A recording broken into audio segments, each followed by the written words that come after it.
رکھنا مکروہ ہے، ناپسندیدہ ہے۔ یعنی مکروہ روزے، سب سے پہلی چیز اللہ کے رسول صلی اللہ علیہ وسلم سے جو بات ثابت ہے وہ یہ ہے کہ کوئی عورت اپنے شوہر کی اجازت کے بغیر نفلی روزہ نہ رکھے۔ کوئی عورت اپنے شوہر کی اجازت کے بغیر نفلی روزہ نہ رکھے، یہ ایسا روزہ رکھنا بھی درست نہیں ہے بلکہ منع ہے۔ اللہ کے رسول صلی اللہ علیہ وسلم نے فرمایا کہ لا يحل للمرأة ان تصوم وزوجها شاهد الا باذنه، صحیح بخاری کتاب الصوم حدیث نمبر 1956۔ اس حدیث کا ترجمہ یہ ہے کہ کسی عورت کے لیے جائز نہیں ہے کہ وہ شوہر کی موجودگی میں اس کی اجازت کے بغیر کوئی نفلی روزہ رکھے۔ اس حدیث میں ایک عام سوال پیدا ہوتا ہے، وہ یہ ہے کہ حدیث سے یہ بات تو واضح ہو گئی کہ عورت اپنے شوہر کی اجازت کے بغیر نفلی روزہ نہیں رکھ سکتی، تو کیا مردوں کے لیے بھی یہ حکم ہے کہ مرد بھی اپنی عورت سے، اپنی بیوی سے اجازت کے بغیر کوئی نفلی روزہ نہ رکھے؟ تو اصل میں بات یہ ہے کہ عورت کو ذمہ دار بنایا گیا ہے کہ وہ نفلی چیزوں میں اپنے شوہر سے اجازت لے، کیونکہ مرد کا حق عورتوں کے مقابلے میں اللہ تبارک و تعالیٰ نے اور اللہ کے رسول صلی اللہ علیہ وسلم نے اپنے فرامین کے ذریعے اس طریقے سے واضح کیا ہے۔ اللہ کے رسول صلی اللہ علیہ وسلم نے فرمایا کہ اگر میں کسی کو حکم دیتا، ترمذی کی روایت ہے کہ اگر میں کسی کو حکم دیتا کہ وہ اللہ کے علاوہ کسی کے لیے سجدہ کرے تو میں عورتوں کو حکم دیتا کہ وہ اپنے شوہر کو سجدہ کرے۔ اس کے علاوہ ایک اور حدیث ہے جس سے ہم کو صاف صاف یہ حکم ملتا ہے کہ عورت ہی کے لیے ضروری ہے کہ وہ شوہر سے اجازت لے۔ صفوان ابن معطل کی بیوی نے حضور اکرم صلی اللہ علیہ وسلم سے شکایت کی کہ اللہ کے رسول صلی اللہ علیہ وسلم، جب میں نماز پڑھتی ہوں تو میرا شوہر مجھے مارتا ہے، اور جب میں روزے رکھتی ہوں تو میرا شوہر میرا روزہ توڑوا دیتا ہے، اور میرا شوہر سورج نکلنے کے بعد ہی نماز پڑھتا ہے فجر کی۔ صفوان ابن معطل آپ صلی اللہ علیہ وسلم کے پاس بیٹھے ہوئے تھے، تو آپ صلی اللہ علیہ وسلم نے کہا اے صفوان، تمہاری بیوی دیکھو تمہارے بارے میں کیا کہتی ہے۔ تو انہوں نے کہا اے اللہ کے رسول صلی اللہ علیہ وسلم، جہاں تک میری بیوی کا یہ کہنا کہ جب وہ نماز پڑھتی ہے تو میں اس کو مارتا ہوں، یہ دو صورتیں نماز میں پڑھتی ہیں، جبکہ اگر یہ ایک صورت پڑھ لے تو وہ کافی ہے۔ جہاں تک اس کا یہ کہنا کہ جب یہ روزہ رکھتی ہے تو میں اس کا روزہ توڑوا دیتا ہوں، تو میری بیوی ایسی ہے کہ یہ روزے پر روزے رکھتے چلی جاتی ہے اور میرا خیال نہیں کرتی، میں ایک جوان آدمی ہوں، میرے اندر برداشت کی صلاحیت اور طاقت نہیں ہے۔ جہاں تک اس کا یہ کہنا کہ میں فجر کی نماز دیر سے پڑھتا ہوں، سورج نکلنے کے بعد پڑھتا ہوں، قضا کرتا ہوں، تو اے اللہ کے رسول صلی اللہ علیہ وسلم، ہم ایسے گھر والے لوگ ہیں، ہم ایسے لوگ ہیں جن کی آنکھ صبح کے وقت نہیں کھلتی۔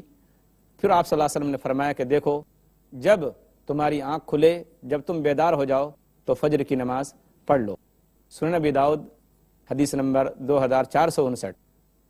اسی حدیث کے اندر اللہ کے رسول صلی اللہ علیہ وسلم نے اس صحابی سے فرمایا اور اس عورت سے فرمایا کہ دیکھو، کسی عورت کے لیے جائز نہیں ہے کہ اگر اس کا شوہر موجود ہو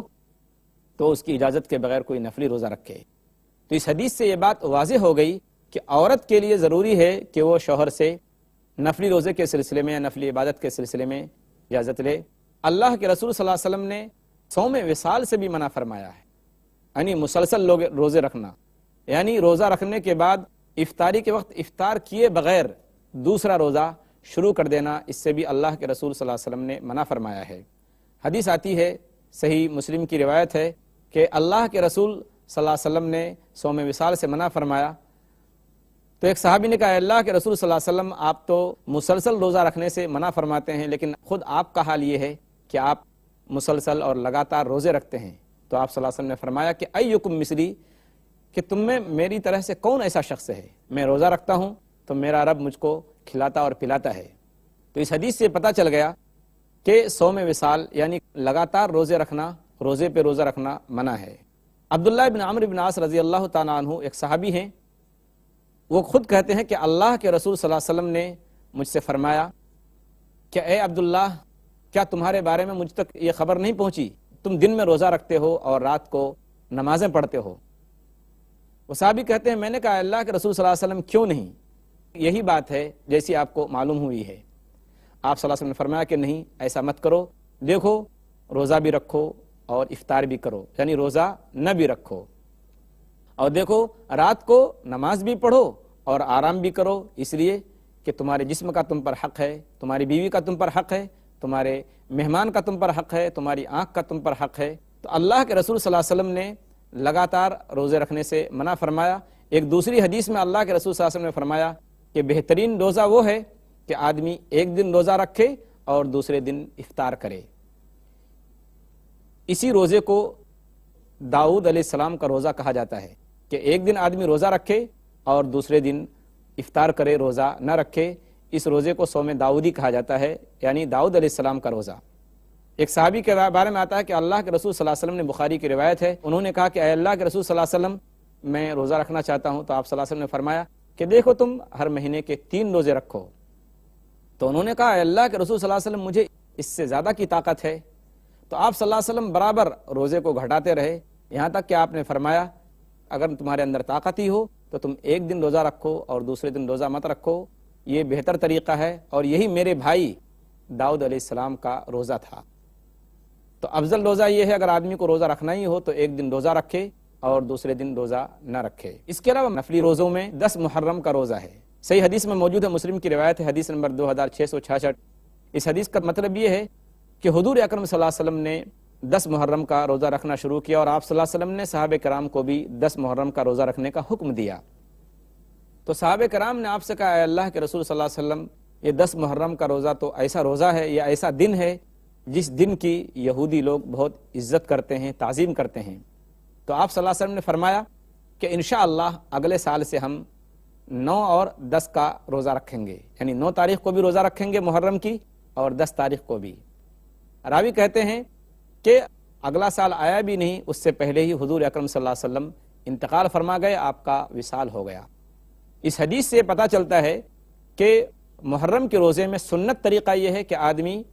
9 اور 10 تاریخ کو روزہ رکھے، دو دنوں میں روزہ رکھے، تو اس طریقے سے یہودیوں کی مخالفت ہو جائے گی۔ روایتوں میں آتا ہے، اسی مسلم شریف کی روایت ہے، جب حضور صلی اللہ علیہ وسلم مدینہ تشریف لائے تو حضور صلی اللہ علیہ وسلم نے دیکھا کہ مدینے کے یہودی 10 محرم کا روزہ رکھتے ہیں، تو آپ صلی اللہ علیہ وسلم نے وجہ پوچھی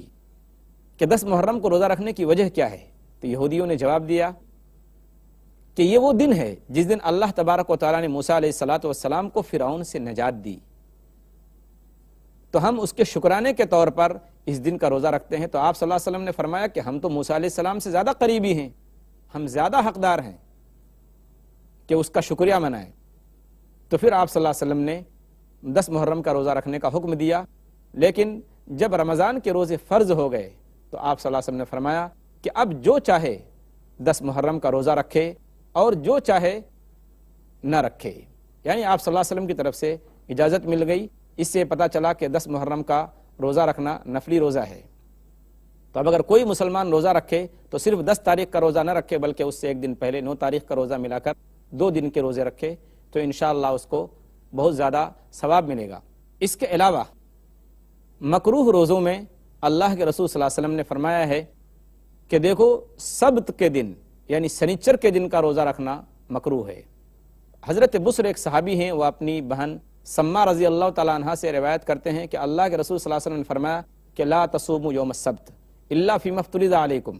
ابن خزیمہ کی روایت ہے کہ دیکھو تم لوگ صرف سنیچر کے دن کا روزہ مت رکھو، اس لیے کہ یہ دن یہودیوں کے نزدیک عبادت کا دن ہے اور عظمت اور تعظیم کا دن ہے۔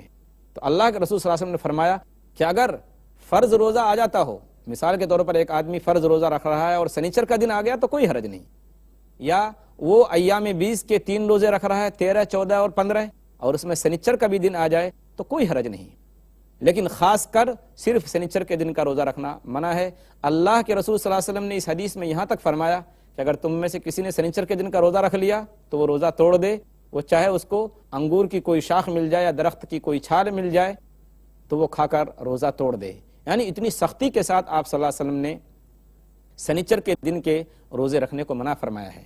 اس کے علاوہ بعض حدیثوں میں آتا ہے، بخاری کی روایت ہے کہ آدمی خاص کر